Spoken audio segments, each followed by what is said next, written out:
ጋፈቲ ዋቀዮ ነገሱ ዋቀዮ ኤበዶ ከታሲ ቀባ እግዚአብሔርን ስትሰማ እግዚአብሔር የተደበቀ በረከት አለው ላንተ የተደበቀውን ሀብት ይሰጣል ሃሌሉያ ሃሌሉያ ዱቢ ዋቀዮ ማልጀዳ ቤክቱ ኢሳያስ ተኮ ኩዳ ሰገሊ ቃል ኢሳያስ ምዕራፍ 1 ቁጥር 19 ላይ ወለጀተኔ ዩ አቦማምተን እሺ ብትሉ ብትታዘዙ የሆነ ደጌሰን ጀዳም ብትሰሙኝ ኤበለ ፈራኛ አትወዳ የምድሪቱን በረከት ትበላላችሁ ኤበለ ፈከነራ የምድሪቱን በረከት ኤበለ ፈራጀቹ ማይን የምድሪቱን በረከት ማለት ምን ማለት ነው ምን አንዱ ዋሚት እህል ብቻ አይደለም በዳዱማ ለፈጀላ የተደበቀውን ሀብት ቀበኛ ዶከታ የተደበቀውን ሀብት ቀበኛ ዶከታኒ መጫምኒ ጀዱ መጽሐፍ ቅዱስ የተደበቀ ሀብት የሚለው አጋገት ጀቤስ ውድ ድንጋይ ወርቄ ወርቅ አማዳጋ ዳጎታ ጎሳ ገራገራ ሐልማስ ቶፓስ እንጀዱ ኩኒ መጽሐፈ ኢዮብ ረከሱመስ ሙለተ ዮሐንስ ረጅሩ ኩኒ በኢዮብ መጽሐፍና በራእይ ላይ የተጻፉት እነዛ ውድ ድንጋዮች ባይናን በኢትዮጵያ ከነ ከሰ ከነሳን ጅራን በብዛት ኢትዮጵያ ውስጥ ናቸው ያሉት አማይ ቂሮስ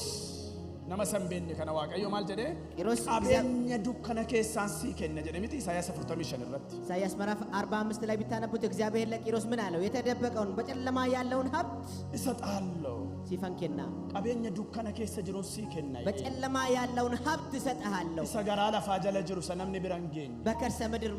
ያለውን ሰው ያደረሰ ካማሜ ጅሩ ታፍኖ ያለውን ሀብት ሰዶከቴ ጅሩ ተደብቆ ያለውን ሀብት ሲከና እሱን እሰጣለሁ አርከም ይርጋው ቀባሜ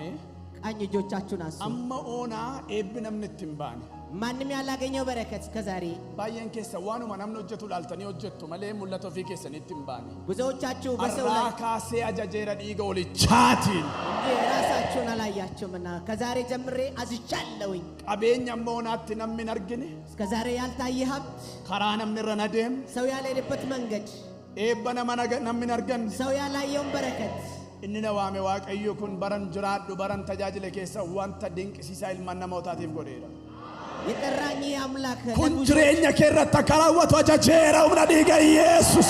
ብዙ ታምራትን አድርጓል ይህ ደግሞ በህይወታችሁ ላይ እንዲከናወን አዘዝ ቀበኛ ዱከነ ከሳ በጨለማ ውስጥ ያለውን በረከት ዱከነ ከሰ እንጀዱ ኩን ሰለፈ ጀላ በምድር ላይ የተደበቀ ሀብት ማለት ነው ጨለማ ውስጥ ያለ ሀብት ማለት በመሬት ስር የተደበቀ ሀብት ማለት ነው ከሰ ገራ ለፋ ከሰ ዶከቴሰ ጅሩ ጀቹ ለቀበኛ ማንም ያላገኘው እሰኙን ለብረንገኝ ትልቅ ዋጋ ትልቅ ከፍታ ያለው ነገር ገቲ ጀቤስ ኢሰቴ ገቲ ጉዳ እሱን እሰጥሃለሁ አንሰሲፍ ነንከን እሰሲከና እሱን እሰጥሃለሁ እሰሲከና እሱን እሰጥሃለሁ የሆነ ደጌሰን ኤበለ ፈራኛቱ ብሰሞኝ ያለምን በረከት ይበላላችሁ ማለት ይሄ ነው ካናዳ